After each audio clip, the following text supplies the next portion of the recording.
Halo Libra, selamat datang dan terima kasih sudah mampir. Semoga kamu dalam keadaan sehat. Ini adalah general reading untuk bulan April. Kita akan lihat apa yang kamu perlu tahu di bulan April ini.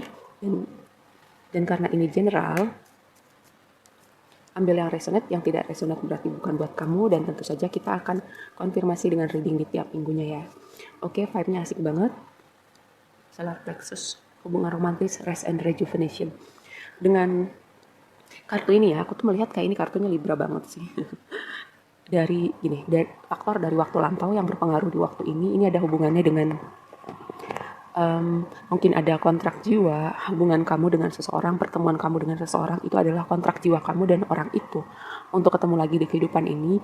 Atau ini bisa juga kalau misalnya ada suatu situasi yang berhubungan dengan kontrak atau perjanjian atau kayak legalitas, ini keadaan akan berpihak pada kamu ya. Bisa juga sebagian dari kamu ini ada tema karma sih. Semoga kamu menuai karma baik ya. Semoga kamu melakukan hal-hal yang baik aja gitu. Oke, di waktu sekarang ada cornucopia. Ini adalah kartu abundance, kartu happy banget. Ini gambarnya buah-buahan segitu kan. Terus matahari bersinar cerah. Ini melambangkan kemakmuran, panen. Melambangkan kayak menuai kerja keras kamu. Ibaratnya ini kartu semua ada gitu. Mirip Ten of Cups sama Ten of Pentacles di waktu sekarang. Jadi kamu bisa expect banyak hal menyenangkan, banyak blessing, banyak abundance buat kamu di bulan April ini ya. Lalu di waktu yang akan datang, door to personal healing dan happiness. Apapun yang kamu laluin gitu ya, walaupun kadang-kadang ya ada yang gak menyenangkan hadir di perjalanan kehidupan kamu, tapi sejauh ini sih temanya di reading kamu ini fun banget ya, menyenangkan banget ya. Jadi apapun yang terjadi, dan mungkin perjalanan kamu di bulan Maret ini semesta menuntun kamu menuju perjalanan healing kamu dan kebahagiaan kamu yang sesungguhnya ya.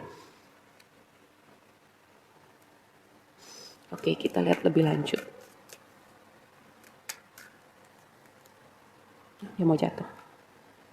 Wow, asik banget.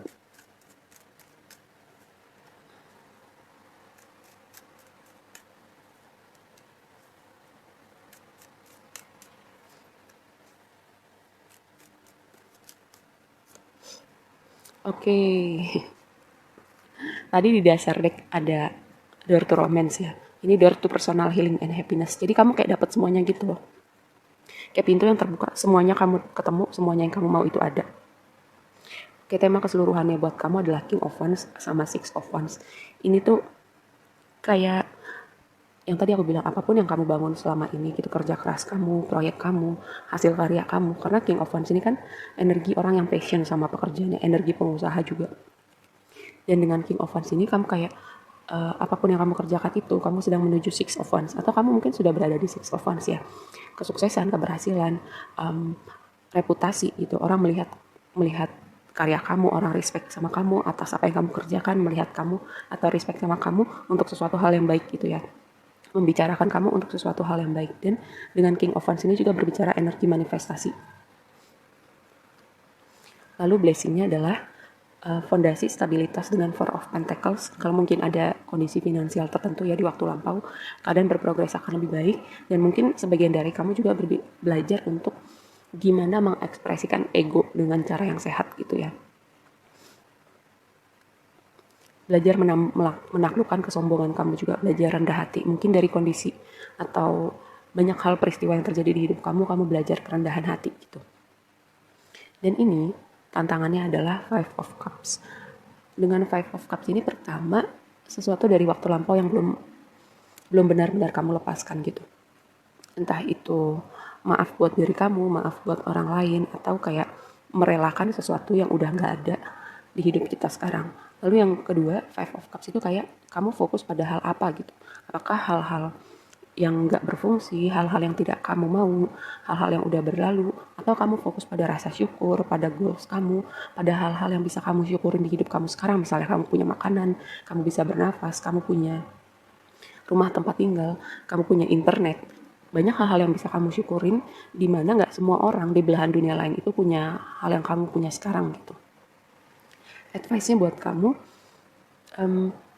dengan Queen of Cups ini kayak pertama belajar perhatikan diri kamu. Kalau mungkin kayak kamu sibuk gitu membangun karya kamu, pekerjaan kamu, mimpi kamu, jangan lupa perhatikan diri kamu juga, perhatikan kesehatan kamu. Atau gini, mungkin kamu fokus memberikan kepada orang lain juga, jadi kamu lupa memberi kepada diri kamu gitu ya. Lalu dengan Queen of Cups ini kayak aku mendapatkan indikasi hubungan romantis ya, tapi di sini juga ada Two of Cups. Lalu ini berbicara tentang dengarkan intuisi kamu. Kalau intuisi kamu kayak bilang sesuatu atau memberikan inspirasi untuk melakukan sesuatu, coba kamu perhatikan, mungkin hal itu bisa menuntun kamu ke suatu tempat itu. Misalnya ide kreatif untuk diterapkan dalam pekerjaan kamu atau proyek kamu, atau inspirasi untuk pergi ke suatu tempat melakukan hal tertentu. Coba didengarkan ya. Oke, kita lihat lebih lanjut.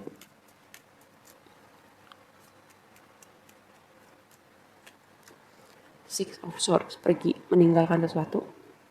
Oke, ini momen pencapaian kamu, sukses kamu, keberhasilan kamu.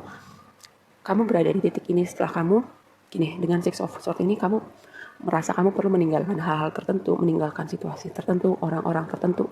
Kayak kamu sadar gitu, ada pengorbanan yang harus dibayar. Atau sebagian lagi kayak ini momen dimana kamu ada rencana kamu yang gak berhasil, ada orang-orang yang mengecewakan kamu, terus kamu harus mengambil jalan yang berbeda dari yang kamu pikir sebelumnya.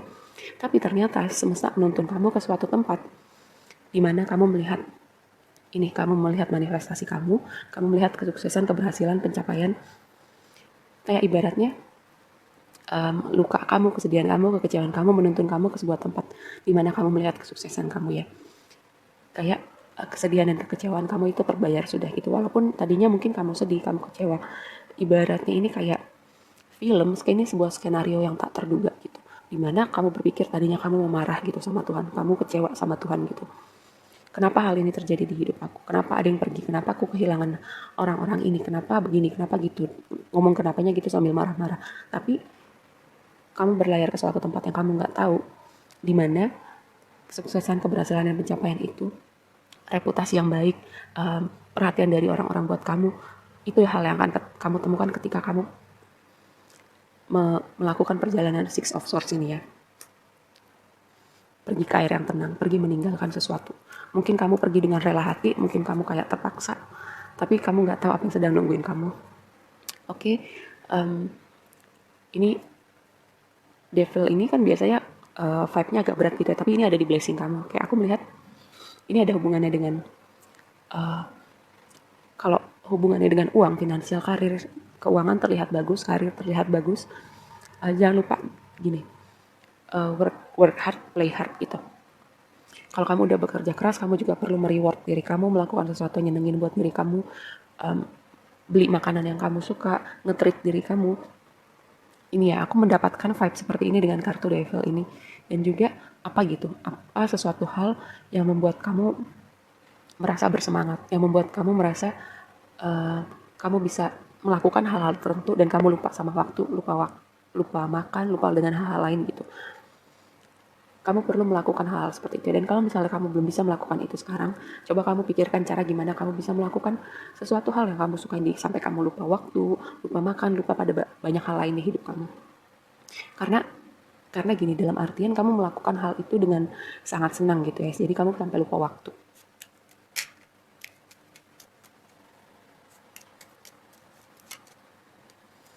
Seven of Swords-nya mau lompat.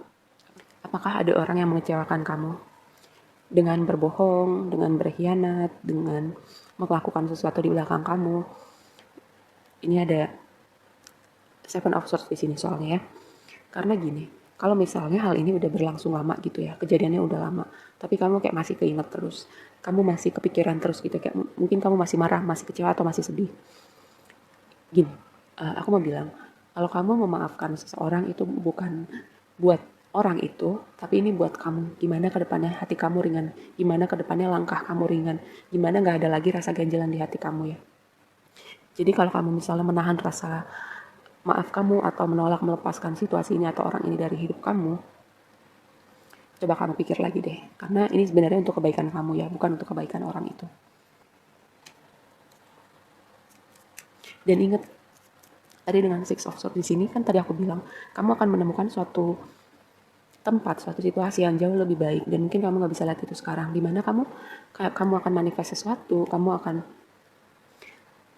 menemukan kesuksesan, keberhasilan, pencapaian kamu bahkan mungkin akan sebagian dari kamu lagi, kamu akan terkenal gitu ya, kamu akan viral, tapi kamu mungkin gak akan tahu itu sekarang ya. Yang penting kamu jalan aja terus.